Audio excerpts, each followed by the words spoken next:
প্রধান উপদেষ্টা ডক্টর মোহাম্মদ ইউনূসের বিরুদ্ধে দুর্নীতি প্রতিরোধ আইনে দায়ের করা মামলায় অভিযোগ গঠনের আদেশ বাতিল করেছেন আপিল বিভাগ।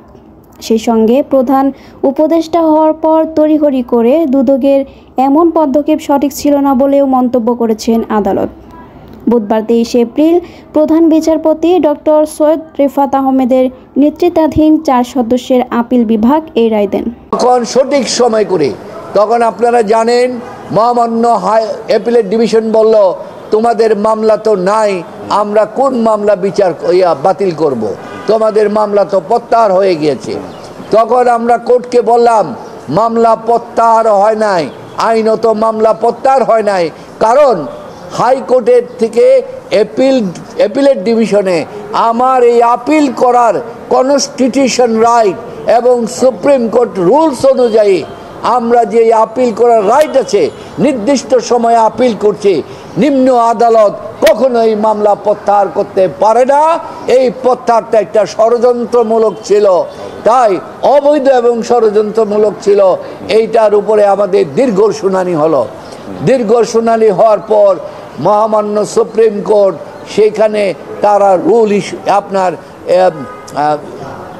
Rule grant appeal leave grant করলেন। লিভ গ্রান্ট করার পর আমাদের আপিলের শুনানি করা হলো। আপিল শুনানি করে উভয় পক্ষ, সরকারি পক্ষ, এমনকি অ্যান্টি কারাপশন কমিশন যে পূর্বের সেই লয়াররাও সেখানে এসে আপনাদের সামনে শুনানি করেছেন এবং সমস্ত কিছু বিচার বিশ্লেষণ করে কোর্ট দেখলেন যে এই মামলাটি সঠিক না, এটা মিথ্যা, এটা বানোয়াট, এই মামলার কোনো ভিত্তি নাই, এইটা অত্যন্ত কনস্পিরেসিমূলক এবং এই মামলাটা হচ্ছে আপনার এই মামলার এত মিথ্যা ভিত্তিহীন, যেটাকে বলা হয় প্রিপোস্টারাস এবং abuse of process of the court.